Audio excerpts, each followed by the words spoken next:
ni hirya no hino mu karere ka Afurika y'ibiyaga bigari, ni ku mutekano, politiki na diplomasi, ibivugwa, ibitangazwa ndetse n'ibikorwa, nibyo tuba tukugezaho aho uri hose, ni mu bice bitandukanye by'igihugu no hanze yacyo, ni mu nguni zose z'isi. Rero bavandimwe, nta yindi mpamba mba mbasesekaranyeho uretse amakuru. Njye ndi Fagi Kayinamura kuri mikoro, ariko kandi reka mvuge nta yindi mpamba tubasesekaranyeho.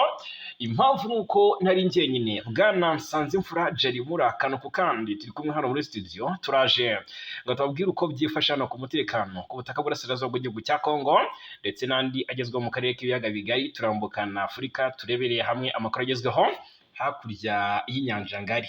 Bwana Nsanzimfura, meze ute? Gitondo cyiza Bwana Fagi Kayinamura. Yego, igitondo cyiza kuri twese n'abakunzi bacu, twizere ko bamerewe neza nk'uko tubifuriza umunsi ku munsi. Yego, hanyuma ariko natunguwe ngewe, abantu bashyizwe igorora. Mbere ko twinjira mu makuru, yego, abantu bashyizwe igorora, abakozi ba leta, yego, babonye igihe cyo kongera kwisuganya, kwitekerezaho, meditation. abadakora akazi cyangwa se abatuzuza inshingano zabo, babonye igihe cyo noneho cyo gutekereza, cyo kubinoza. Ubundi twitwaraga neza. Iyo umuntu adakora neza inshingano bya nawe babizi ko atagira gute, atazikora neza. Ariko abakozi ba leta, nyuma y'uko tumenye ko bahawe iminsi igera kuri 6 n'ine yiyongeraho na weekend, ubwo bikaba iminsi 3, ni hafi icyumweru cyose, wagira ngo ni ikiruhuko, wagira ngo ni igifungo, urumva. Gusa ni konje mbona izaba, kuko amatariki y'izi konje ahuye n'iminsi ikomeye cyane hano mu Rwanda, urumva. Ubwo reka wenda ducishe amaso muri iri tangazo. Minisiteri y'abakozi ba leta n'umurimo iramenyesha ko iminsi ikurikira izaba ari iminsi y'ikiruhuko rusange. Kuwa kabiri tariki ya 1 Nyakanga 2025 ni umunsi w'ubwigenge. Kuwa gatanu tariki 4 Nyakanga 2025 ni umunsi wo kwibohora. None rero minisiteri iramenyesha kandi ko guverinoma yatanze ikiruhuko rusange ku minsi ikurikira: kuwa gatatu tariki 2 Nyakanga no kuwa kane tariki 3 Nyakanga 2025. Akazi kazasubukurwa kuwa mbere tariki ya 7 Nyakanga 2025. Serivisi z'ingenzi zizakomeza gutangwa kugira ngo ibikorwa bidahagarara. Bati turasaba kwizihiza iyi minsi mikuru ikomeye mu buryo buboneye kandi butekanye. Bati tubifurije iminsi mikuru myiza. Birumvikana cyane rwose. Abakozi ba leta ahangaha bahawe icyo bita akaruhuko keza cyane. Yego, mbona ari no mu mpera z'ukwezi rwose ibintu bigiye kugenda neza. Abanyeshuri badakunda ishuri ahangaha baba bishimye cyane cyane, bari mu bizami. Yego. Hanyuma ariko abari kwitegura exami ku rundi ruhande bafite igihe cyane gihagije cyo kwitegura. Ubwo rero uzatsindwa ntazavuge ko yabuze umwanya wo gusubiramo amasomo. Yego. Hanyuma Bwana Nsanzimfura Jarimura, igisirikare cya Repubulika ya Demokarasi ya Kongo cyongeye gutumbagiza ibintu. Yego. Sinzi niba wabibonye. Ubwo amakuru tujye kugarukaho ni amakuru avuga ku ngabo za SADC zimaze iminsi zitaha, ariko kandi n'ibikoresho byazo byongeye gucyurwa ku yindi nshuro. Ese koko hari hakiri ibikoresho hano i Goma? Turaje tubigarukeho. Hanyuma rero turakomoza kuri byinshi, uburyo igisirikare cya Kongo cyongeye kwakira izindi burende zo kuyifasha guhangana na M23 ku mirongo y'urugamba. Izi nazo barazifata ahubwo. Ese bazikuye he? Turabigarukaho. General Muhoozi Kainerugaba ni umugaba mukuru w'ingabo za Uganda, UPDF, ndetse akaba n'umuhungu wa Perezida Yoweri Kaguta Museveni, ni n'umujyanama we mu bijyanye n'umutekano. Yes, uyu ari Kinshasa, ni mu ruzinduko rw'akazi. Ari kwa Tshisekedi kabisa. Yego. Hanyuma ikindi tuze kuba dukomozaho Bwana Nsanzimfura Jarimura, unyemerere dukomoze ku makuru ari guturuka ku kibuga cy'imirwano. Gusa tubabwire ko mbere na mbere urukiko nyafurika rugiye gutangaza niba rufite ububasha bwo kuburanisha urubanza Repubulika ya Demokarasi ya Kongo yareze mu gihugu cy'u Rwanda. Turabigarukaho. Hanyuma urukiko rwasabye ubushinjacyaha gukora iperereza kuri Victoire Ingabire, hanyuma birangira rwose Victoire Ingabire afunzwe. Yego. Turarebera hamwe ese iperereza ryakozwe mu by'ukuri ni irihe perereza rigiye gukorwa kuri Victoire Ingabire? Yego, turabyinjiramo turebere hamwe mu by'ukuri kesi ye imeze ite ubundi muri rusange. Uyu Victoire Ingabire Umuhoza uzwiho kwanga u Rwanda ndetse no gukwirakwiza ingengabitekerezo ya jenoside, ubu noneho yafatiwe mu mugambi wo kugerageza guhirika ubutegetsi bw'u Rwanda. Ubu ngubu rwose ari kuri sitasiyo ya RIB hariya i Remera, ya polisi ya RIB. Ya polisi. Yego. Hanyuma unyemerere dukomoze ku makuru menshi agezweho. I Goma igipolisi cy'u Rwanda cyafashije kuzimya inkongi ya Kongo y'inzu zisaga 20 zirashya zirakongoka. Ni ubutabazi rwose bwavugirijwe impundu. Hanyuma indi nkuru tuza gukomozaho, abantu benshi bari bazatese koko tariki 27 itegerejwe nk'itariki y'amateka hariya i Washington DC. Hari icyizere ko abantu hari icyizere abantu bagira ku masezerano y'amahoro ategerejwe hagati y'u Rwanda na Repubulika ya Demokarasi ya Kongo hariya i Washington DC. Turabifite ahangaha. Haravugwa imirwano rero ikomeye cyane hagati ya AFC M23 na FARDC n'abambari bayo muri rusange. Ni mu bihe bice, ni muri Kivu y'Amajyepfo, turabyinjiramo dukomoze ku gitero karundura karabutaka cyerekeje mu Minembwe. Ese cyasize iki? Tubabwire amakuru ateye urujijo ku ngabo z'u Burundi zaturutse hano mu Bibogobogo. Hanyuma rero ikindi tuza ko dukomozaho ni inkuru mbi cyane ituruka mu mujyi wa Uvira, amakuru y'uburyo abanyamurenge bongeye gutotezwa n'abarundi hariya muri Kivu y'Amajyepfo muri teritwari ya Uvira. Abanyekongo bagera kuri 1 miliyoni ni impunzi muri aka kanya. Bitangajwe nande? Ese ubundi gahunda yo gucyuriza impunzi imeze ite? Turabikomozaho. Ikindi dukomozaho, Nyagatare, ingabo za Uganda ziyobowe na Major General Muhanguzi zasuye ingoro ndangamateka yo kubohora igihugu nyuma y'inama y'iminsi 3 mu by'ukuri imaze ikorerwa hariya mu karere ka Nyagatare. Baganiraga iki? Hanyuma amakuru ava ku musirikare wishwe na bagenzi be azira ubwoko bwe hariya muri Uvira, nayo ni inkuru iteye agahinda cyane, turabikomozaho. Hanyuma tubabwire mu by'ukuri n'andi makuru aturuka hanze ya Afurika, n'intambara ya Ukraine ndetse na Israeli. Turinjira tubabwira ese bimeze bite, byifashe bite, bongeye kotsanyaho umuriro. Yego, Irani yongeye kugaba ibitero simusiga kuri Israeli. Yego, magingo yenga Irani yongeye guhabwa icyo nakita gasopo. Amerika rero yongeye guha gasopo igihugu cya Irani nyuma yuko cyari kimaze kugaba ibitero simusiga ku birindiro by'igisirikare cya Israeli. Karabaye. Yes, ngayo rero tugiye kuyinjiramo tuyavi muzi muzingo 5 tubahaye ikaze. Reka kandi mbibutse ko byoroshye cyane gukomeza kwibanira natwe, ni subscribe cyangwa sabone ni kuri uyu muyoboro. Ubundi bindi nta kindi abantu bacu basabwa uretse kubiduharira. Bwana Sanzimfura, tumaze iminsi twumva abasirikare ba SADC bari gutaha. Twumva abasirikare bishoboka ko baba baranashize hano mu mujyi wa Goma. Yego, kubera wenda ibyiciro byagiye bitaha. Ndetse ibyiciro 3 twari twagaragarijwe ko hamaze gutaha abagera ku 2,200. Yego, noneho tuza kubona ikindi cyiciro kigizwe n'abandi basirikare bari hagati ya 700 n'igihumbi, ariko bo batatangajwe.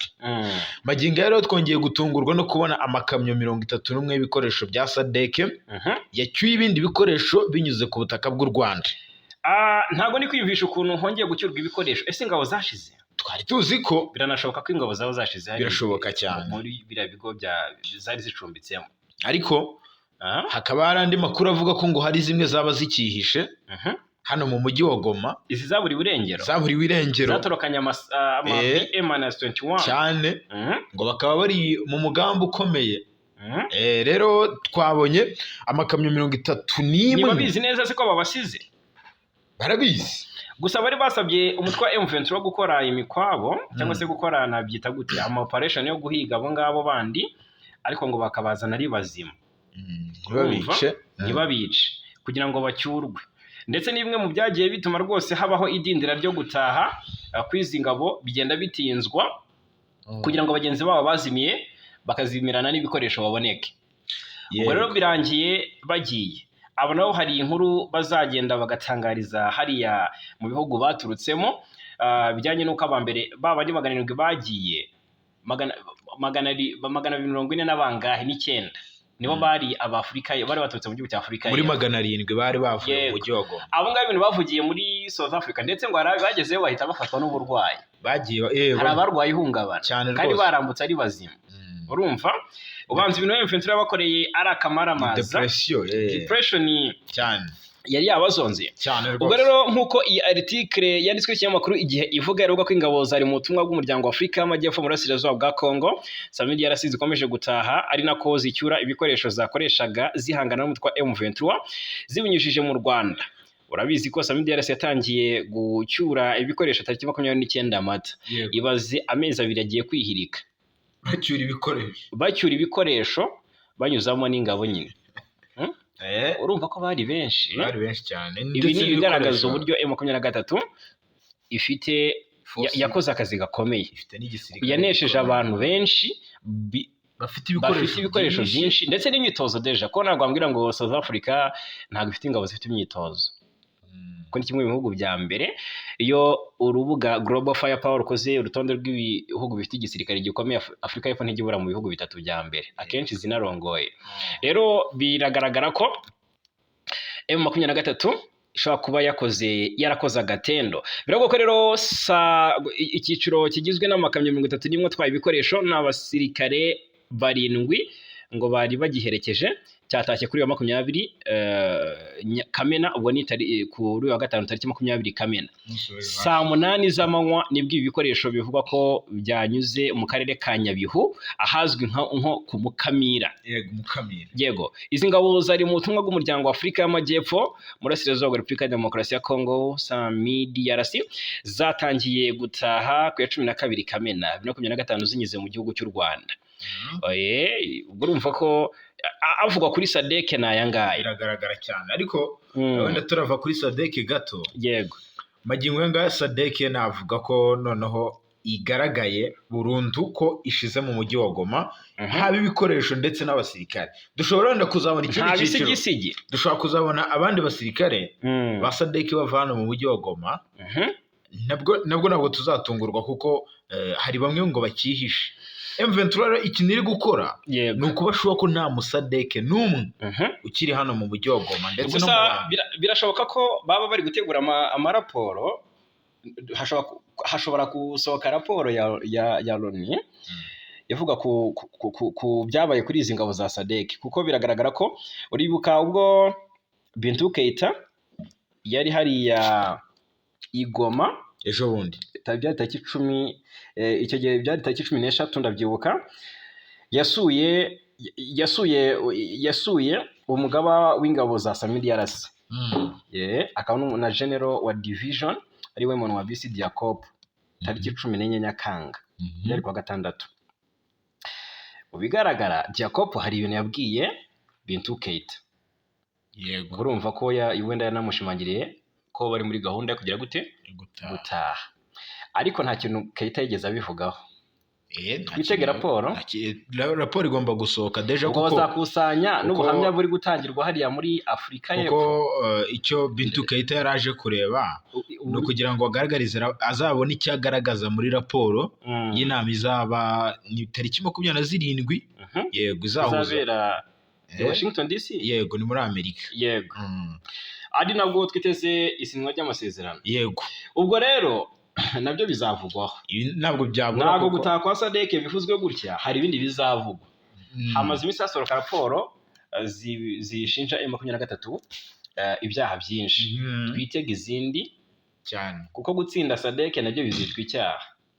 Yego bizitwa icyaha kuko uribuka ko mu byo SADC yagiye mu butumwa bwa SADC urabizi ubwo imirwano yacaga ibintu mu bice bitandukanye, twagiye twumva Loni isabye ingabo za MONUSCO guha ubufasha SADC. Urumva iki? Kandi SADC yafashaga FARDC. Kandi SADC yafashaga FARDC na FDLR. Urumva ko ntabwo raporo yasohoka ivuga ko M23 byagenze neza. Imibanire yayo na SADC cyangwa se ibyo yakoranye na SADC uburyo bumvikanye gutaha, hari hari udukosa bazagenda batangaza. Sadek gusa yashize mu bigaragara, niba hari abasigaye n'imbarwa, gusa mu bigaragara bacyuye ikimwaro, insinzwi niyo bacyuye. Indi nkuru nka data, ubu se duhere kuri ibi bya Burende FARDC yakire cyangwa duhere ku ruzinduko rwa General Muhoozi Kainerugaba? Reka tubanze tubabwire ibya Muhoozi magingo yangaya yatungura. Tshisekedi bisobanuye iki? Ni Muhoozi Kainerugaba, yego, ni umugaba mukuru w'ingabo za Uganda, yego, ari mu ruzinduko i Kinshasa aho yagiye kuganira na Perezida Felix Antoine Tshisekedi n'uruzinduko rw'akazi. Yego.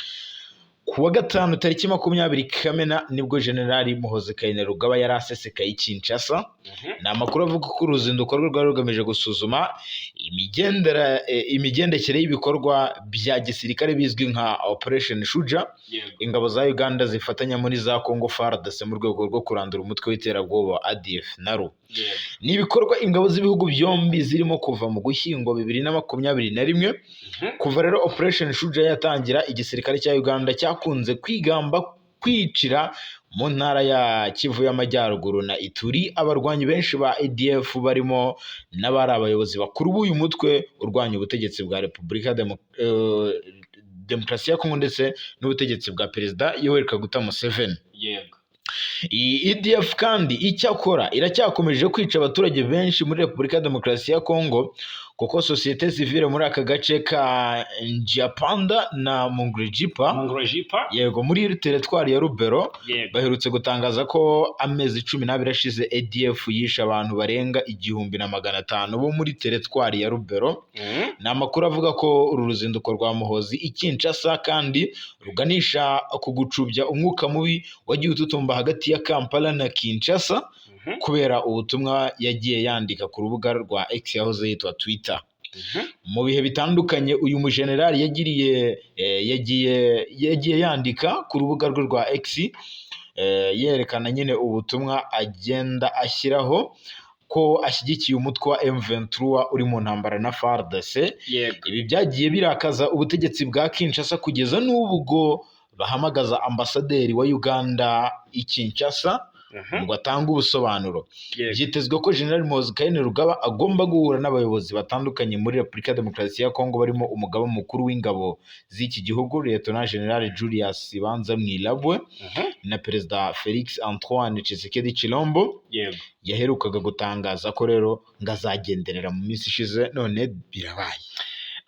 Uruzinduko rwa Muhoozi Kainerugaba sinzi aho rwaba ruhuriye mu by'ukuri no gukaza ingamba zo kurwanya ADF, ko ejo ndi hasohotse raporo harimo n'ubuhamya bwatangwaga na societe civile n'ubundi muri ibice byo muri teritwari ya Rubero, bivuga ko umwaka wihiritse inyeshyamba za ADF n'ubundi zirwanya ubutegetsi bwa Uganda ariko zigakorera amarorerwa mu burasirazuba bwa Congo. Bivuga ko cyane cyane muri bice bya yego, bivuga ko ngo izi ngabo, yego, urumva, zakomeje kugenda zigaba ibitero simusiga ahitwa Mayikengu muri groupement ya Bapele mu majyaruguru ya Rubero. Urumva ko bigira ingaruka ku banyekongo cyane.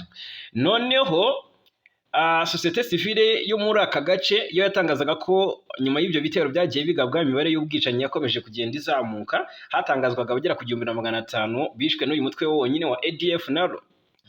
Urumva, ndetse bigaragaza ko rwose imibare y'ubwicanyi yakomeje kuzamuka uko ije nuko bukeye, ndetse no gukwirakwira mu miryango myinshi itandukanye, aho abaturage cyangwa se abishwe babaruwe ni abantu bajya ku 1500 bamaze gupfa. Urumva, ni benshi cyane. Witwa Fiston Kabunga ni perezida wa societe civile ya Njiapanda Mangrejipa, we yavuze ko ubwo bwicanyi bwatangiye tariki 12 Kamena umwaka ushize wa 2025 ubwo ADF yateraga Mayikengu muri groupement ya Bapakombe igahitana abantu 43.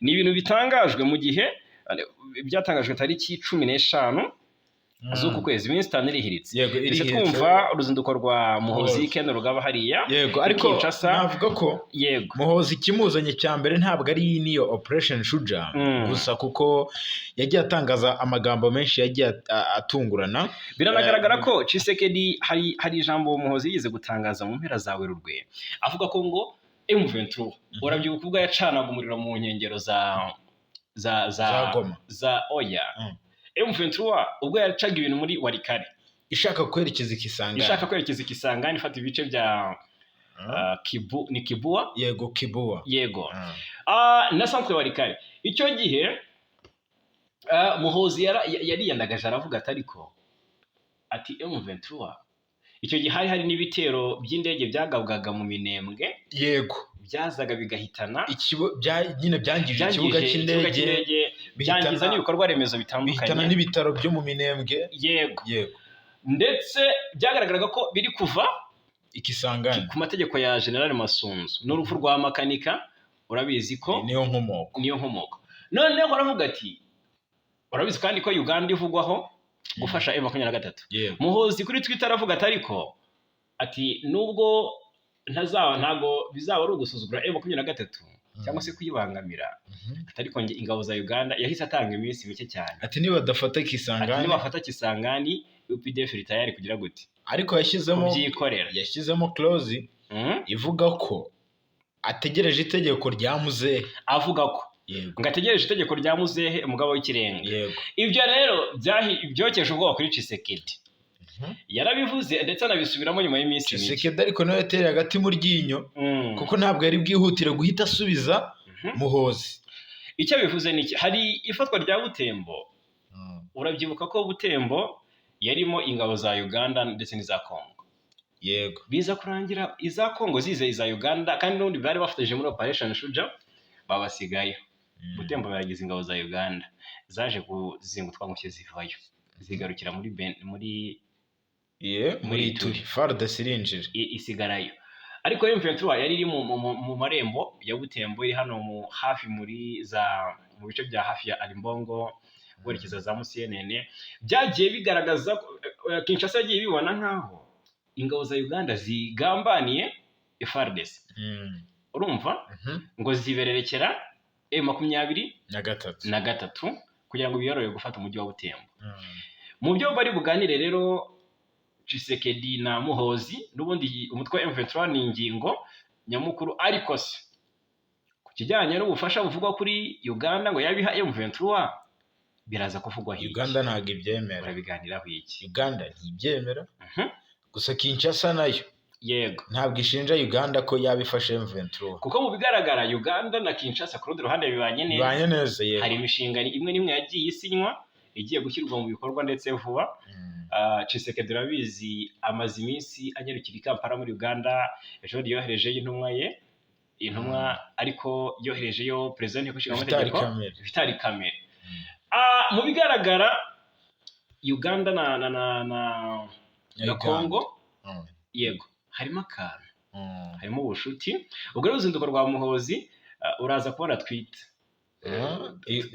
iratwikwa urabona tweet kabisa ya Muhozi ivuga ariko muri iyi minsi ubanza arashobora kuza gutungurana muri iyi minsi ntabwo agitwitinga cyane ashaka kuza gutungurana agahita ashyira hanze ibyo baganiriye byose n'ibyibanga nibyo ngibyo uruzinduko rwa Muhozi abantu bacu barutangaye comment ese bararwumva bati Kinshasa rugamije iki barabyumva bati FARDC iri ahubwo se iyi nama yabaye hagati y'igisirikare cy'u Rwanda n'icya Uganda kabera Nyagatare biza kuba gatotsi bigatuma ibiganiro bya Muhozi na Kinshasa bitagenda na Tshisekedi bitagenda neza oya ntabwo byatuma ibiganiro bya Muhozi na Tshisekedi bigenda nabi kuko magingo yangaya u Rwanda na Uganda bihana umupaka cyangwa biraturanye ku byo Tshisekedi atamuza ariko iriya nama ni ikimugamije cy'ubundi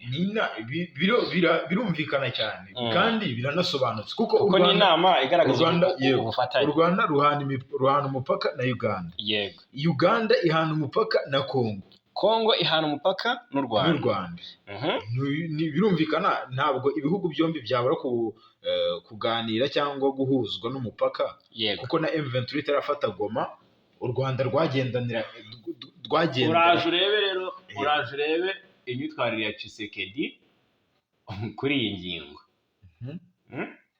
uraje urebe ukuntu aza kubyita ahubwo ntabwo ari Tshisekedi gusa, reka tuze twihute. turaza no kubona n'abandi banyapolitiki batandukanye yego bavuga kuri uru ruzinduko n'ubundi. yego FARDC rero ngiri guhabwa ubufasha support karundura karahawutsa kandi guhabwa buri kimwe ni burende nyine irwanye M23. izi nazo barazifatira ku rugamba batiki rero kuko ntabwo ibintu mbona byoroshye n'aka na gato. M23 nayo birasa nkaho iri kwitegura mu buryo bukomeye cyane. Hari n'ibiri kuvugwa ko M23 yarekeye gukora ama operation akomeye cyane muri Uvira kugira ngo ibanze irebe situation uko yifashe.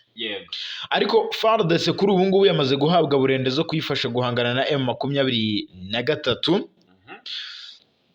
Magingo yanga ibimodoka bya burende birenga 100 bigiye guhabwa societe bigiye guha nyine FARDC izi burende. Ni societe rero ya International Golden Group cyangwa IGG yo muri Leta Zunze Ubumwe z'Abarabu. Africa Intelligence ni ikinyamakuru kivuga ko izi modoka z'intambara zidatoborwa n'amasasu zatangiye gushyikirizwa imitwe y'ingabo zitandukanye za Kongo zirimo izihanganye na M23 mu burasirazuba bwa Kongo, ubwo ni FARDC. Iki kinyamakuru kandi kiragira giti mu ntangiriro z'uku kwezi gushize kwa Gicurasi nibwo burende zibarirwa muri 30 zo mu bwoko bwa Caser 2 zageze muri Repubulika ya Demokarasi ya Kongo zinyujijwe ku cyambu cya Matadi giherereye mu ntara ya Kongo Central.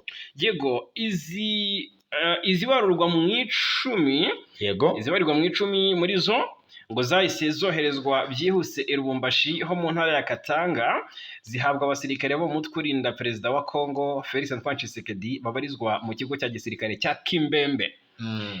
Izi burende byitezwe ko ngo zigomba kwagura umubare w'imodoka regima ya 13 y'ingabo za Kongo zirwanisha imodoka z'intambara isanzwe ikoresha. Ingabo zahawe ziriya burende nizo zisanzwe zicunga igice cya Katanga muri iyi minsi gikomeje kurangwamo ubwiyongere bw'umutekano muke kubera imitwe yitwaje intwaro ya Mai Mai Bakata Katanga imaze igihe mu mirwano n'ingabo za leta ya Kongo. Africa Intelligence ivuga kandi ko impamvu nyamukuru Repubulika ya Demokarasi ya Kongo yaguze ziriya burende muri Leta Zunze Ubumwe z'Abarabu ari ukugira ngo zongerere imbaraga ingabo zayo zihanganye na M23 mu burasirazuba bwa Kongo, aho uriya mutwe ugenzura ibice bitandukanye birimo n'imijyi ya Goma, Bukavu muri Kivu y'Amajyepfo mu burasirazuba bwa Repubulika ya Demokarasi ya Kongo. FARDC yakiriye ibifaru bya mbere bya Caser 2 muri Mutarama uyu mwaka wa 2025. Ibi barirwa muri 50 muri byo rero byahise byoherezwa mu mujyi mu mijyi mu mujyi wa Kisangani na Kindu yo mu ntara ya Chopo ndetse na Maniema ni mu rwego rwo kongerera ubushobozi ingabo ziriyo. Iyi mijyi yombi irimo brigade zihuriweho n'ingabo zo mu mutwe w'abasirikare barinda perezida Tshisekedi Abagarde Republicaine n'abakomando bo mu mutwe w'ingabo zidasanzwe bazwi nka Brigade Gepal. Hanyuma rero mu Gushyingo umwaka ushize nibwo leta ya Kongo yasinyanye na sosiyete ya International Golden Group amasezerano yerekeye kugurisha intwaro. Muri ayo masezerano azagera mu mwaka utaha wa 2026 impande zombi zumvikanye ko Kinshasa igomba kwishyura miliyoni 70 igahabwa za burende 160 miliyoni 70 z'amadolari ya Amerika, ubundi igahabwa za burende 160 magingo yangaya kabiri ziriho imbunda zo mu bwoko bwa Canon D20 mm na militarisée de 12.7 mm. Nk'uko bigaragara rero Kongo ikomeje kwiyubaka kuko mbona izi burende zishobora kuba zifite ikoranabuhanga ryo ku rwego rwo hejuru, zifite icyitwa system yo kugenzura ibisasu, indege zidafite abapilote ndetse na za misile cyangwa intwaro nini. Izi burende zirazikontorora. Zifite kandi icyitwa system yo kwirwanaho. Izi burende zishobora kurwana ku bisasu biri guturuka hirya no hino, ndetse zifite n'imbaraga zo kubuza ibi bisasu kuba nyine byagaba aho ziri. Yego. Hari n'ikoranabuhanga rero rya GPS izi burende zifite, ni ukugenzura neza inzira bari kugendamo mu rugamba cyangwa aho bari kunyura. Izi burende kandi zifite uburyo bwo kugenda mu buryo nyine bwihariye. Izi burende zifite ibikoresho byo mu bwoko bwa Caterpillar truck. Ubu buryo rero ngo butuma zigenda ku butaka bw'ibyondo, ibitaka byoroshye cyangwa imisozi miremire ihanamye, aho imodoka zindi zananiwe izi burende zirahaterera. Nuko zitoroshye. Ibi byose rero nibyo bikubiye muri izi burende mu buryo bukomeye cyane ngo zije guhangana n'umutwe wa M23. Yego. Ikibazo ni ukwibaza FARDC izazikoresha iki? Irazibasha kuzikoresha. Nanone yakiriye ingemu cyane. Yakiriye ingemu kabisa. Izi ngizi ntibigutangaza inazifatiye Uvira. Ntabwo bitungurana cyane. Niba hari iziri Kindu se, ubwo Ababiligi bazazikoresha se? Biragoye. Urumva? Ntabwo ibintu byoroshye hariya mu burasirazuba bwa Kongo, intambara kuza gushira. Zirazifatira Uvira cyangwa Warikare. Yego. Hanyuma rero nk'uko bigaragara aha ngaha, nyemerera twinjire noneho muri aya makuru. Yego. Hari ibyitezwe ariko abantu benshi icyizere n'igice bijyanye n'uko byagiye bizamba kenshi. Ibiganiro. Ko ibiganiro bya Washington bishobora kuza gusiga ntacyo bitanze nk'uko byagenze mu Rwanda ndetse na Doha. Ariko ese ubundi hari icyizere ko hari abantu bagira icyizere byibuze ku masezerano y'amahoro ategerejwe hano hagati y'u Rwanda na Kongo. Aya masezerano ku itariki 27 nibwo abaminisitiri bazahura. Ibi biganiro mbona bishobora kuba bizapfuba cyangwa ntibigerwe ku ntego yabyo. Kuko magingo ngaya ba minisitiri ubwabo hari ibyo batumvikanaho. Tereze Kayikwamba afite ibyo avuga, Nduhungira afite ibyo avuga, ariko abatekinisiye b'u Rwanda na Kongo bo bari bemeranyije kuri aya masezerano, barabyemeza. Hasigaye ko ba minisitiri w'ububanyi n'amahanga nabo babyemeza bakabihuriraho, ubundi bakabitegura bakabishyikiriza i Washington igahita itumiza ba perezida b'ibihugu bombi, ubundi bagashyiraho umukono wa nyuma kuri aya masezerano. Ku rwego rwa ba minisitiri niho mbona aya masezerano ashobora kuzagoranira. Niho bishobora kuzagoranira. Mu by'ukuri rero abasesenguzi mu bya politiki baravuga ko kuba u Rwanda na Repubulika ya Demokarasi ya Kongo bigiye gushyira umukono ku masezerano y'amahoro ari intambwe ya mbere itanga icyizere ku kubona umuti w'ibibazo bimaze igihe hagati y'ibihugu byombi, ubwo babona ko nta gikoma mu nkokora iyi gahunda izagerwaho. Noneho rero mu ijoro ryo ku 18 Kamena 2025 guverinoma ya Leta Zunze Ubumwe za Amerika yashyize hanze itangazo rivuga ko inzobere z'u Rwanda n'iza Kongo zamaze iminsi mu biganiro ku bikubiye mu masezerano y'amahoro azashyirwaho umukono n'abaminisitiri b'ububanyi n'amahanga. Iri tangazo Bwana Jarimura ryagaragaje zimwe mu ngingo zikubiye muri aya masezerano, nko kuba ibihugu byombi byaremeranyijwe kubaha ubusugire bwa buri kimwe ndetse no gufatanya kurandura imitwe yitwaje intwaro. Yego. Ubutegetsi bwa Repubulika ya Demokarasi ya Kongo rero bumaze igihe mu mikoranire n'umutwe wa FDLR uhungabanya u Rwanda, unagizwe na bamwe mu basize bakoze jenoside yakorewe abatutsi mu Rwanda muri Mata 1994, ndetse bakaba barasabwe kenshi guhagarika imikoranire nawo, dore ko rero ari nawo muzi w'ibibazo biri mu burasirazuba bw'iki gihugu. Ubwo rero aya masezerano y'amahoro ategerejwe gushyirwaho umukono ku rwego rw'abaminisitiri azaba mu cyumweru gitaha tariki 27 Kamena muri Leta Zunze Ubumwe za Amerika hariya Washington, azakurikirwa n'ubundi n'ibiganiro bizahuza abakuru b'ibihugu byombi. Maître Gasominari Jean Baptiste yabivuze avuga ko isinywa ry'aya masezerano bitanga icyizere kuko habayeho imishyikirano hagati y'ibihugu byombi baganira ku bibazo biri hagati yabyo. Noneho urwego rw'impuguke z'ibyo bihugu rwashoboye kwiga ku masezerano azashyirwaho umukono n'abaminisitiri b'ububanyi n'amahanga ndetse n'abakuru b'ibihugu. Twavuga ko ari intambwe ya mbere kuko impuguke z'ibihugu byombi zashoboye kumvikana ku bizashyirwaho umukono. Ubutegetsi bwa Congo Kinshasa bwakunze kugaragaza ko budafite ubushake bwa politiki mu gushaka umuti binyuze mu nzira z'amahoro, ndetse imyanzuro yagiye ifatwa kenshi bukagenda buyirengaho bugashyira imbere inzira z'intambara. Gasominari rero avuga ko nubwo Congo yakunze kwitwara muri buriya buryo, ariko ibi byagezweho ari intambwe, kuko rwose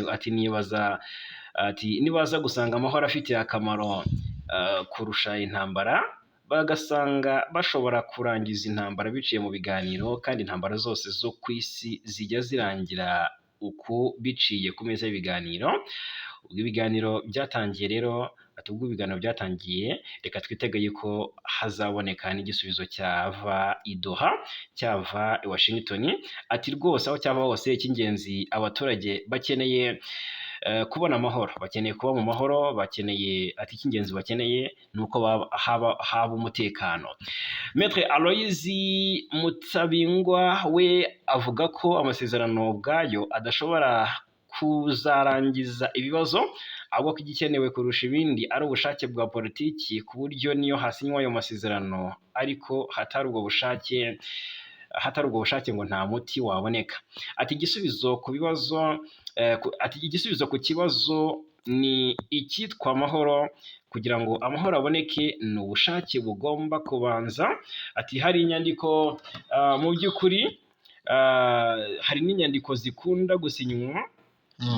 Ati hari izasinywe nyinshi imyaka myinshi, ariko mu by'ukuri ntabwo zatanze amahoro, kuko abazisinya iyo badafite ubushake bwo kugarura amahoro zihinduka inyandiko gusa. Icyakora abasesenguzi rero bavuga ko kuba ibiganiro byarinjiriwemo n'abahuza barimo Leta Zunze Ubumwe za Amerika na Katari, yego, nabyo ngo bishobora kugira uburemere mu gushaka umuti w'ibi bibazo. Birumvikana cyane kuko Leta Zunze Ubumwe za Amerika zizi neza iki kibazo, kandi bazi neza uburyo cyanakemuka, barabizi neza, ahubwo bakabura impamvu yatuma bigera ku ntego yabyo nk'uko byitezwe. Yego, kuko hazamo ikijyanye no kuba Kinshasa itubahiriza ibyo isabwa, hakazamo no kuba u Rwanda rugaragaza ko rubeshyerwa, hakazamo no kuba nyine ibi biganiro n'ubundi ubwabyo nabyo bitarahabwa umurongo ufatika wo kuba byatanga umusaruro. Kuko magingo ngaya imishinga u Rwanda na Congo bifitanye twagiye tuyigarukaho mu minsi ishize, ni imishinga myinshi, ku buryo aya masezerano abaye yashyizweho umukono bishobora kuzagira ingaruka nziza, cyangwa bishobora kuzagirira akamaro ibihugu byombi. Yego, hanyuma ikindi twagarukaho ni uko Kinshasa urabizi yareze u Rwanda mu rukiko nyafurika, ariko urukiko rwo ntabwo rwari rwagatangaje niba rufite ububasha bwo kuburanisha uru rubanza Congo yareze u Rwanda. Noneho umwanditsi w'urukiko nyafurika rw'uburenganzira bwa muntu ndetse n'abaturage AFCHPR yohereje ibaruwa muri Repubulika ya Demokarasi ya Congo n'u Rwanda abamenyesha ko icyemezo cy'ububasha bwarwo, urumva, no kwemerwa mu rubanza rw'ibihugu byombi giteganijwe ku itariki ya 26 Kamena. Ubwo bategereze kuko nibwo nibwo nyine bizakorwa. Kuko magingo ngaya u Rwanda na Repubulika ya Demokarasi ya Congo bikomeje ubushotoranyi bukomeye. Harimo rero no kuvuga ngo harimo ubusahuzi n'ubwicanyi bwakorewe ku butaka bwa Repubulika ya Demokarasi ya Congo mu myaka 30 ishize. Uru rubanza rero rwakiriwe muri Gashyantare uyu mwaka ushize i Arusha muri Tanzania, mwaka wa 2024. Yego, niba rero y'urukiko igira iti Jerefie arabamenyesha ko urubanza rwavuzwe haruguru urukiko ruzatanga icyemezo cyo kubasha no kwemererwa, ruzatanga icyemezo ku bubasha ndetse no kwemerwa mu ruhame tariki ya 26 Kamena 2025 guhera saa 4 za mu gitondo ku isaha ya Arusha muri Tanzania GMT+3 ku cyicaro cyarwo Arusha muri Repubulika muri Repubulika Yunze Ubumwe ya Tanzania. Ubwo rero ngo nyuma yo guhangana hagati y'impande zombi ku itariki 12 na 13 Gashyantare mbere y'uko urukiko imbere y'urukiko ku bijyanye n'ububasha bw'urukiko bwo kuburanisha uru rubanza, ACHPR yafashe iki cyemezo ijya kugisuzuma iha Kinshasa na Kigali iminsi 8 uhereye kuri aya matariki kugira ngo batange ikirego cyabo ndetse n'andi makuru yose afatika mbere yo gufata icyemezo ku bubasha bwarwo. Magingo yanga rero mu gihe ikiburanisha aba banyamategeko abanyamategeko bo mu Rwanda kimwe no ku munsi wa mbere batanze ingingo zerekana impamvu iki kirego cya Repubulika ya Demokarasi ya Kongo kidakwiriye kwakirwa, bagaragaza ko kuregwa na kuregerwa SHPR ngo bitaragera, bitewe n'uko rero ngo izi nzira zitangwa n'inzego z'akarere ndetse n'amahanga zitarangiye gukoreshwa. Kigali yavuze ko iki cyifuzo cya Kongo gishingiye ahanini ku makuru yatanzwe mu binyamakuru, bityo bikaba byatesha agaciro kwizerwa ku bwunganizi bw'u Rwanda. Ubwunganizi bw'u Rwanda rero bwanasabye ko uru rukiko ruhagarika imirimo mu gihe hagitegerejwe icyemezo cy'urukiko rw'ubutabera rwa EAC mu rundi rubanza rwahuje ibihugu byombi. Yego, nk'uko bigaragara rero uruhande rwa Kongo rwo ruvuga ko rwose rwashingiye ku bimenyetso by'ibyaha byakozwe n'u Rwanda ku butaka bwa Repubulika Iharanira Demokarasi ya Kongo. Abunganizi rero ba Kongo kandi babajije ACHPR ishusho yatanga iramutse itangaje ko idafite ububasha. Ubwo rero turategereje ngo turebe, urumva urukiko nyafurika niba rugiye gutangaza niba rufite ububasha bwo kuburanisha urubanza Kongo yareze mu Rwanda, hazitakurikiraho iki? Ese ruzatangaza ko rubufite cyangwa rutabufite? Turanga tuzababwire uko ibintu bizaba bimeze. Yego, ku kibuga cy'imirwano twinjireyo ko turebe uko bihagaze. Naho mu Bijombo duhereyo, ahitwa mu Bijombo haravugwa icyitwa urusaku rw'intwaro ziremereye cyane. Ni amakuru aturuka ku ndondo ya Bijombo muri teritwari ya Uvira muri Kivu y'Amajyepfo. Haravugwa imirwano ikomeye cyane yari irimo kumvikanamo urusaku rw'intwaro ziremereye cyane. Ni amakuru avuga ko rero ahabereye imirwano ari mu Bijabo centre, ahazwi nk'icyicaro gikuru cya groupement ya Bijombo. Aha kandi naho hari ibirindiro bikomeye cyane by'abarwanyi ba FDLR, ingabo z'u Burundi ndetse na FARDC. Ku mugoroba w'ejo nibwo urusaku rw'intwaro ziremereye cyane zumvikanaga muri ibi bice, gusa byumvikanye umwanya muto bwana Fagi. Ni amakuru aturuka rero hano mu Bijombo avuga ko FARDC, FDLR ndetse n'abazalendo bateye iki gice baraharasa mu buryo bukomeye cyane. Hari n'amakuru avuga ko Twirwaneho ngo yaba yabanje kugaba ibitero, ariko aya makuru nta gihamya afite, ashobora kuba yatangajwe n'umupropagandiste. Rero biravugwa ko kugeza ubu ngubu aka gace kongeye kugarukamo ituze. Ku rundi ruhande biranavugwa ko FARDC ngo yaba yikanze yonyine ari kurasagura amasasu, ariko kugeza ubu ngubu ntiharamenyekana urusaku rw'imbunda rwagiye rwumvikana hano, abagiye batangiza ibitero. Rero birazwi ko FARDC cyangwa n'abazalendo bajya bikanga bakarasa amasasu menshi yo gupfusha ubusa, yewe hakaba n'ubwo bokesha ijisho ry'ubarasa. Urumva rero magingo yanga ibi bitero biri mu rwego rwo kugira ngo bambure M23 ahitwa ku ndondo ya Bijombo.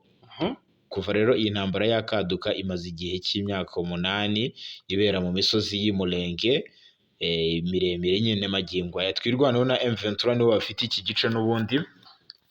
Aha ni hafi yo mu ahangaha Mutarama yaretse ngo hari n'ubwo bakesha ijoro ryose barasagura amasasu adafite impamvu, bagakesha bugacya. Yego, hari n'ubwo rwose bokesha ijoro ryose. Yego, hanyuma mu Minembwe naho mu Minembwe haravuga igitero cyerekeje mu Minembwe ngo gikomeye cyane, tubwire. Mu Minembwe hano magingo yanga hakunze kugenda hagaragara ibitero bikomeye kugeza nubwo FRDC yagiye iturutse indege za Kisangani, twagiye tubigarukaho. Rero aha haravuga ibitero naho magingo yanga rero amakuru aturuka hano mu Minembwe muri Kivu y'Amajyepfo n'ubundi aravuga ko abahateye baturutse mu misozi yo kwa Mulima, ni muri teritwari ya Fizi hari kugenzurwa n'ingabo za leta. Bikubiye rero mu butumwa bwa bugufi bwanditswe n'abaturage batangariza ibinyamakuru bitandukanye. Nk'uko rero hano mu Minembwe ni kimwe mu gice cyangwa n'imwe muri komine ikomeye cyane muri Kivu y'Amajyepfo irebwa n'ihuriro rya cyangwa iri kugenzurwa n'ihuriro rya Alliance Fleuve Congo ribarizwamo M23 na Twirwaneho. Iyi Twirwaneho rero na M23 bafashe igice tariki ya 21 Gashyantare 2025 hari nyuma y'uko General Rukundo Michel uzwi ku izina rya Makanika yari amaze iminsi atabarutse nyuma yo kugabwaho igitero cya drone y'ingabo za leta ya Congo FARDC. Uyu ko General Makanika niwe wahoze ari umuyobozi wa Twirwaneho kuva muri 2019 kugeza atabarutse muri 2025. Kuri ubu umutwe wa Twirwaneho uyobowe na Brigadier General Charles Sematama uzwi nk'intare batinya. Charles Sematama kabisa. Yego, ubutumwa bugufi rero twagiye twakira nuko kuva mu gitondo cyo ku wa gatanu tariki ya 20 Kamena 2025 nibwo umwanzi cyangwa aduyi yaturutse ahitwa kwa Mulima agiye gutera mu nkengero za hano centre ya Minembwe. Ahitwa Mukoko naho ngo hagiye hagaragara ibintu bikomeye kuko aka gace ka Mukoko ni agace gaherereye mu burasirazuba bwa komine ya Minembwe. Hakaba kandi hari ingabo nyinshi za M23 ndetse n'ibitero bije bikurikira iby'ingabo za leta bagabye mu munsi yashize ahitwa Rugezi n'ahitwa Nyaruhinga. Nyamara bose FARDC, FDLR ndetse n'abazalendo basubijwe inyuma na M23 na Twirwaneho. Hari n'amakuru avuga ko rero ngo bafashe ngo bamaze gukoranya ibindi bitero biremereye cyane ndetse ubwo urusaku rw'intwaro ziremereye cyane n'izoroheje nizo zumvikanaga muri ibi bice bya hano mu Minembwe. Ibi rero n'ubundi biragenda bishimangirwa nuko M23 nayo imaze iminsi ivuga ko ishaka gufata teritwari ya Uvira. Rero mbona ingabo z'u Burundi zasaze zivuga ko zishaka noneho kugaba ibitero nazo zikisubiza Minembwe ngo bikaba kimwe Amakuru avuga ku musirikare wishwe n'abagenzi be azira ubwoko bwe wayamenye. Uvira yego ni umusuriyetona yitwa Innocent Muhuza wo mu bwoko bw'abanyamurenge wari umwe mu basirikare ba Repubulika ya Demokarasi ya Congo FARDC. Basanze aho yiciwe mu bice byo muri teritwari ya Uvira mu Kivu y'Amajyepfo. Yishwe na bagenzi be azira ubwoko bwe, azira ko ari umunyamurenge nk'uko amakuru ava muri ibyo bice abivuga. Ni amakuru akubiye mu butumwa bw'amajwi aho ahamya ko rwose Muhuza wari umusirikare wa FARDC yishwe atemaguwe n'abandi basirikare nyuma y'uko babanje kumwita umunyarwanda. Ubutumwa bw'amajwi buvuga aya makuru bugira buti Muhuza baramwishe. Igitangaje Muhuza baramwishe. Igitangaje baramutemaguye nka kurya batemagura igitoki,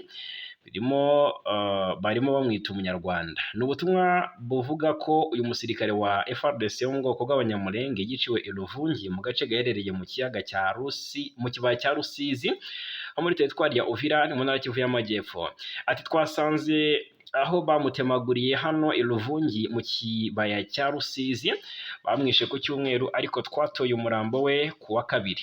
Uyu musirikare wishwe rero na bagenzi be azira ubwoko bwe ko ari umunyamurenge ni mwene Burayi, ni wo mu nzu y'abasinzira b'abayira, ubwo ni bwo bwoko avukamo. ngo yarasanzwe akorera i Ruvungi, akaba yarabarizwaga muri batayo ya cadre. Si ubwa mbere abanyamurenge bari mu gisirikare cya Congo bicwa bazira inkomoko yabo, kuko ibyo byatangiye kuva mu mwaka w'1998 ubwo Kinshasa hicirwaga abasirikare barenga 100. Ibyo byagiye bigaragara rero na nyuma yaho, ndetse ubu muri iyi myaka ya vuba rwose byongeye gufata indi ntera. Benshi muri abo bicishijwe imihoro, abandi bagatwikwa ndetse abandi bagahambwa babona. Byagaragaye Ifizi, Kamituga, Salamabila ndetse n'ahandi henshi hariya mu burasirazuba bwa Repubulika ya Demokarasi ya Kongo. Ubwo tukivuga ku byabaye kuri uyu munyamulenge, urumva ibintu biba byabaye ibintu bibabaje cyane kuko biteye agahinda cyane, ariko Uvira n'ubundi ntabwo byabura ibyo bintu kuko ni imwe muri teritwari zikomeye, kuko niwo mujyi wa kabiri muri Kivu y'Amajyepfo nyuma ya Bukavu. Rero nawo kuba uvugwa kugiye gufatwa, ibyo ntabwo byabura kumvikana. N'ubundi ni umujyi ukomeye cyane kandi hagomba kubamo ikikango gikomeye. Katogota se ho wamenye ibyaho? Katogota ngo iki? Katogota wamenye ibyaho? Kubanza bitoroshye. Mu Bibogobogo se wamenye ibyaho? Reka Katogota ngari gutegurwa mu operation akomeye. Aha Katogota ibintu ntabwo byoroshye naho. Hari amakuru noneho aturuka mu Bibogobogo, yego, avuga ku ngabo z'u Burundi, abasirikare basaga 300 b'u Burundi baherutse kugera ahangaha. Ni abasirikare batari kuvugwaho rumwe, bahageze ku wa gatatu, urumva bakiriwe hano mu Bibogobogo, igice kibarizwa muri teritwari ya Fizi.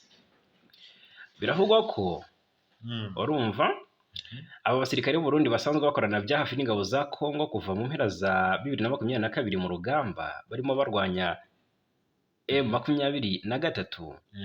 Urumva ibyabo ngo nta kamaramaza. Reka urumva biragaragara ko izi ngabo zitazanywe n'amahoro, zije kugaba ibitero.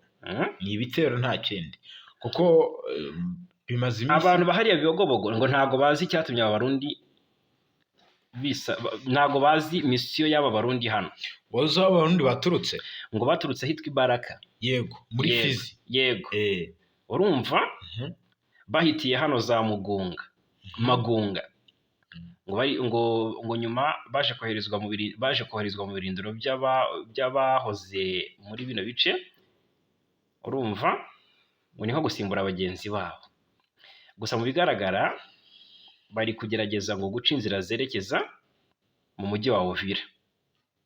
Urumva biragaragara ko bari kwitegura ama operation. Noneho barashaka kubuza M23 natwirwaniye gufata Bibogobogo. Urumva yego, kuko ntago barayifata, kuko gufata Bibogobogo byafasha ku buryo bukomeye, byatuma rwose M23 igira amahirwe menshi yo kwigarurira Baraka, umurwa mukuru wa Fizi, bitayiruhije. Rero aba Barundi bari kwirundayo kugira ngo baburizemo umugambi wa M23 wo gufata Bibogobogo, kuko ngo twirwana na M23 bari kure cyane.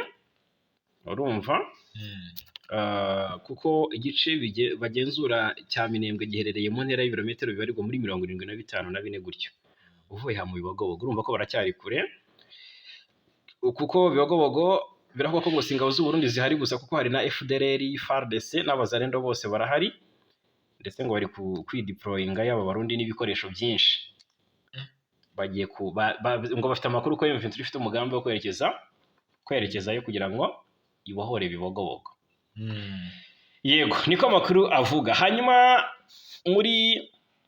muri tugaruke hano muri Kivu y'Amajyaruguru, tureberamo amakuru aturuka i Goma, hariya mu mujyi wa Goma ufatwa nk'umurwa mukuru w'intara ya Kivu y'Amajyaruguru.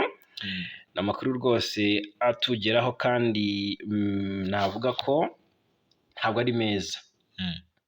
Urumva umujyi wa Goma, yego, hano i Goma. Icyo uzi giherutse kubayo ni iki? Baba babibuka rwose giherutse kuba mu mujyi wa Goma, uvuga uti giteye agahinda ni iki? Ni igitero aba FDLR baherutse kugaba, bakigaba mu bice bitandukanye bya hano mu mujyi wa Komine Karisimbi. Hari inkuru ivuga ko mu mujyi wa Goma igipolisi cy'u Rwanda cyatabaye, ngo cyafashije kuzimya inkongi yakongoye inzu zisaga 20. Byabaye tariki 19 abaturage rwose bakomeye amashyi ndetse bakoma n'akaruru k'ibyishimo ubwo babonaga imodoka ya kizimyamwoto y'igipolisi cy'u Rwanda iturutse mu gace ka Kahembe ije kuzimya inkongi y'umuriro yasenye inzu nyinshi hano muri uyu mujyi.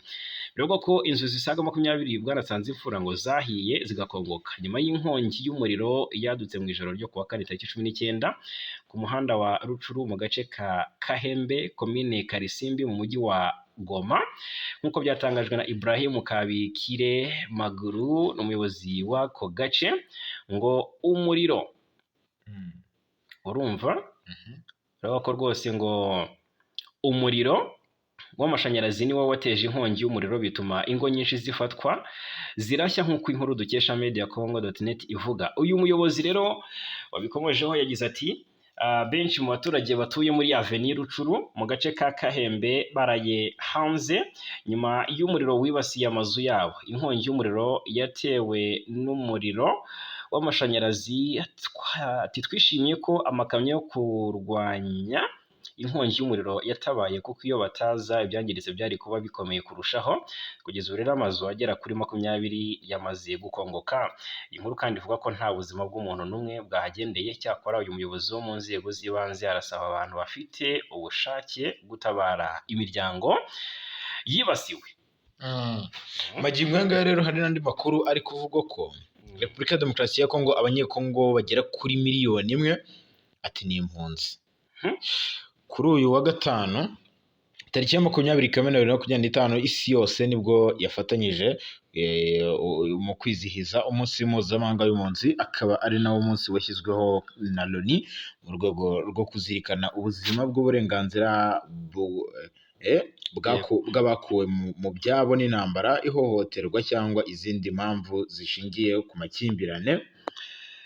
Yego, hanyuma ni umunsi mpuzamahanga mu by'ukuri nk'uko bigaragara Repubulika ya Demokarasi ya Kongo iri mu bihugu bifite umubare munini w'abaturage bagizwe impunzi n'ibibazo bitandukanye by'umwihariko intambara z'amoko ku mitwe yitwaje intwaro muri iki gihugu.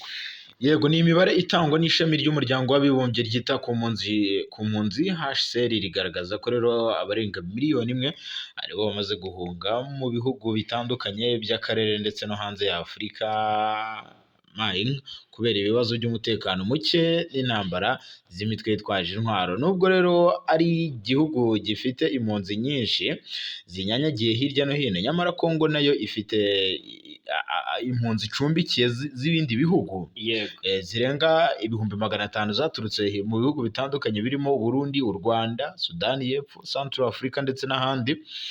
Ku ruhande rero rw'u Rwanda muri Kivu y'Amajyaruguru hakomeje kubera ibiganiro hagati ya leta y'u Rwanda ndetse n'iya Kongo na HCR bagamije kurebera hamwe uburyo impunzi zava cyangwa zinjira mu bihugu byombi zashobora gusubizwa mu bihugu byazo mu buryo butekanye.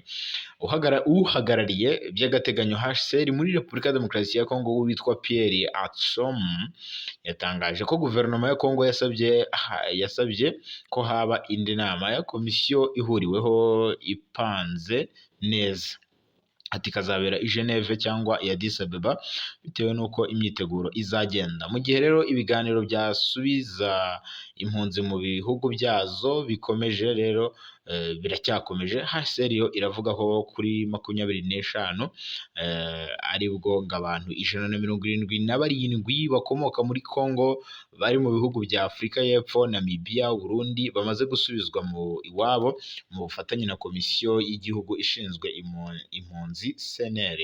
Mu rundi ruhande hari n'impunzi zari muri Repubulika ya Demokarasi ya Kongo zashubijwe mu bihugu byabo, abarimo Abanyarwanda, Abarundi, Abanyekongo bari barahungiye mu bice bitandukanye basaga 4,000 bakaba bamaze gusubizwa mu byabo. Uwitwa Pierre Atsom avuga ko ibikorwa bikomeje kandi HCR ifatanyije n'inzego z'umutekano n'iza leta kugira ngo ibyo bikorwa bibe mu mucyo ndetse no kubaha uburenganzira bw'impunzi. Yemeza ko rero urugendo rukiri rurerure ariko ngo hari intambwe imaze guterwa. Uyu munsi rero ni umwanya wo kuzirikana akababaro k'impunzi ariko kandi dushimangira umuhate wo gushaka ibisubizo birambye bigamije gushaka amahoro n'ubwumvikane mu karere ka Afurika y'ibiyaga bigari, bityo ntihagire abantu bakomeza kwitwa impunzi muri aka karere. Mutarama hano mpaye amakuru nkeka ko ashobora kuza kuba ari amakuru akomeye cyane, nayampa ku buryo burambuye tuze kuba tuyakomozaho cyangwa se tuyagarukaho. Gusa mu bigaragara igisirikare cya Congo hari umuvuno mushya kize ushobora gusiga rwose ibintu bitunguranye bikomeye. Yego, mbona ibintu byanakomeye kuko Kinshasa yakaniye rwose nyuma yo kwakira izi ntwaro, iravuga ko igiye kwivuna umwanzi. Hanyuma nyemerera noneho turebere hamwe Ingabire Victoire Umuhoza. Urumva ku munsi w'ejo yarafunzwe. Urumva yarafunzwe, hanyuma ariko amara gufungwa. Ni inkuru twanagarutseho, nibwo RIB yamutaye muri yombi ku byaha birimo kurema umutwe w'abagizi ba nabi no gutegura ibikorwa bigamije gukurura imvururu muri rubanda. Itabwa muri yombi rye ryaje rikurikiye ibyavugiye mu rukiko rukuru ku wa 4. Reka rero tubabwire ibyo bakwiye kumenya ku iperereza ryatangiye gukorwa kuri uyu Ingabire Victoire. Ubwo rwasomaga icyemezo ku ya 19 Kamena 2025 rwategetse ko, ngo ndavuga urukiko, urumva, ubwo rwasomaga icyemezo kuri wa 19 Kamena 2025 rwategetse ko iperereza kuri we ritangira ku ya 20 Kamena 2025. Mu rukiko havuzwe ko agomba gukorwaho iperereza ku byaha birimo gushyiraho umutwe w'abagizi ba nabi cyangwa kuwujyamo, gucura umugambi wo gukora ibyaha byo kugirira nabi ubutegetsi buriho cyangwa Perezida wa Repubulika, guteza imvururu cyangwa imidugararo muri rubanda, kurwanya ububasha bw'amategeko ndetse no kwigaragambya cyangwa gukoresha inama mu buryo bunyuranyije n'amategeko.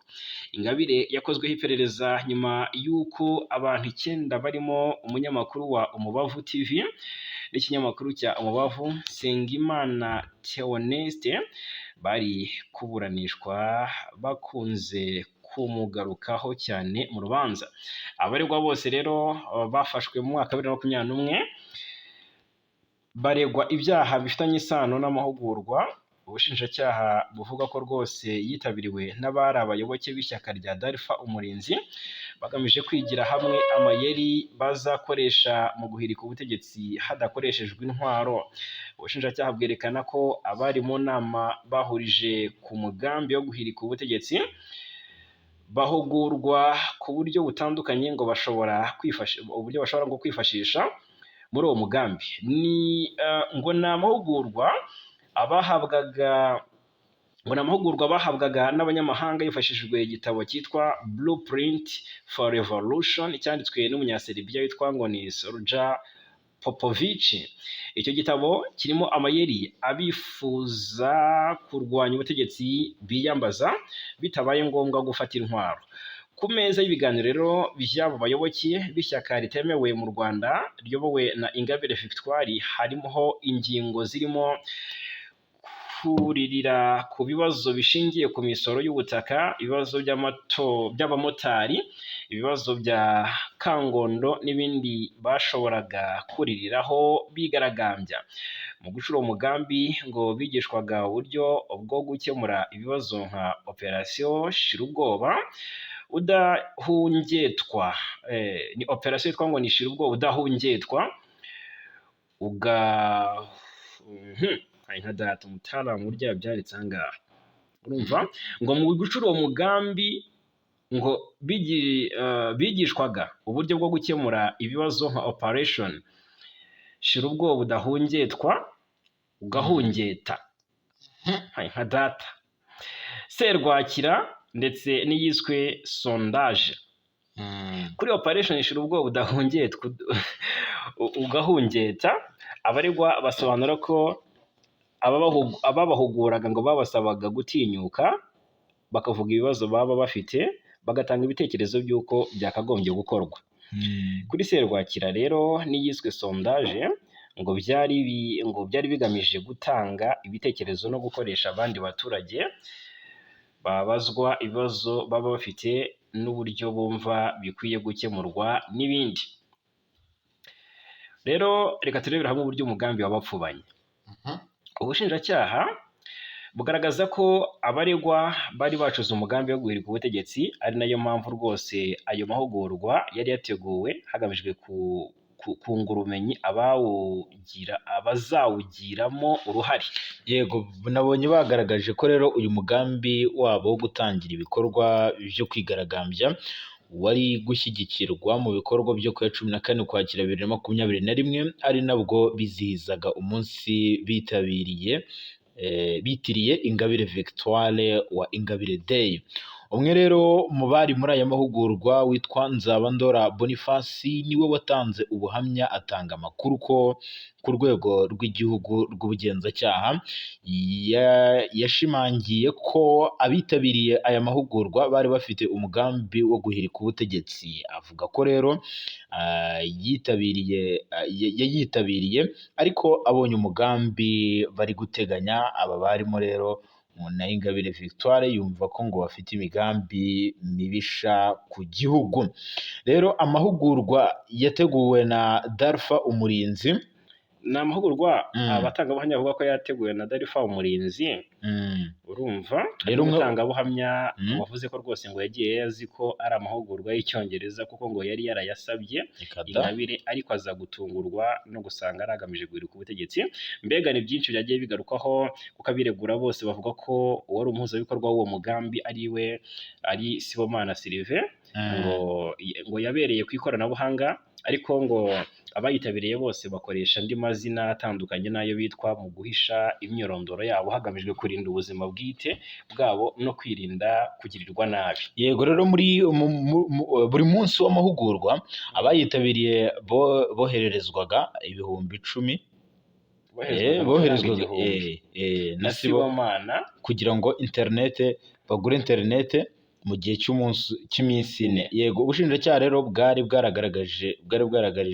bwagaragarije urukiko ibimenyetso birimo n'amajwi yafashwe ubwo bari muri aya mahugurwa ndetse yumviswe no mu rukiko. Abavugwa rero baragaruka ku migambi itandukanye bari bafite, irimo kugumura abaturage no kubangisha ubutegetsi binyuze mu kumvisha abazunguzayi ko uburenganzira bwabo butubahirizwa, no kuganiriza abaturage bimuwe ahantu hatandukanye nka Kangondo, babwirwa ko ibyo bakorewe ari ukubambura uburenganzira kuri gakondo yabo.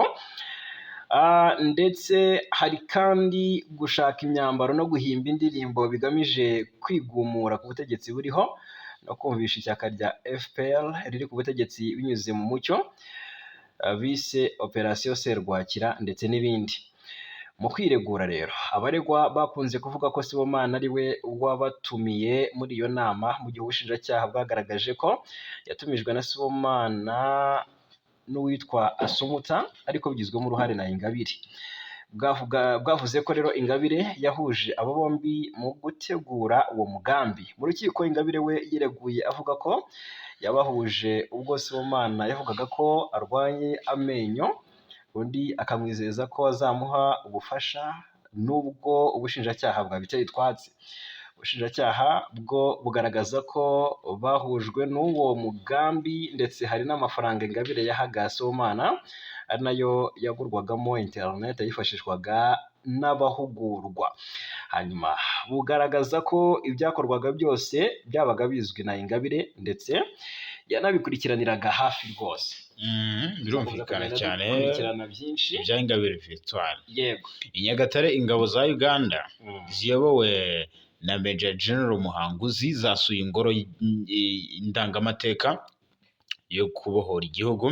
Ni intumwa zaturutse mu gisirikare cya Uganda UPDF ziyobowe na Major General Paul Muhanguzi na komanda wa diviziyo ya 2 ingabo zirwanira ku butaka mu Rwanda mu nama y'abayobozi b'ingabo zikorera hafi y'umupaka yabereye i Nyagatare mu ntara y'Uburasirazuba.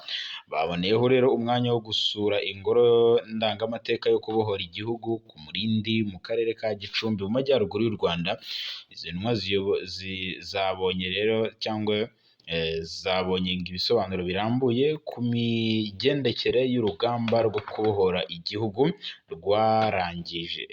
rwarangije jenoside yakorewe abatutsi mu Rwanda 1994. Ikiganiro rero cyatanzwe kibanze ku ruhare rw'umuryango wa RPF n'ingabo zawo Rwanda Patriotic Army RPA mu rugamba rwo kwibohora ku ya mbere Ukwakira 1990 kugeza ku ya 4 Nyakanga 1994. Ingabo z'u Rwanda RDF n'iza Uganda UPDF ziri mu karere ka Nyagatare mu ntara y'Uburasirazuba kuva ku 18 kugeza ku ya 20 Kamena 2025 mu nama ya gatanu y'abayobozi b'ingabo zikorera hafi y'umupaka uhuza ibihugu byombi. Intego y'iyi nama no gusuzuma uko umutekano uhagaze no gukemura ibibazo bibangamiye imipaka no gushimangira umutekano ku mupaka w'u Rwanda na Uganda. Iyi nama y'iminsi 3 yanahuje abayobozi n'abakozi b'imitwe y'ingabo za RDF zikorera ku mupaka w'u Rwanda na Uganda bayobowe na Brigadier General Pascal Muhizi,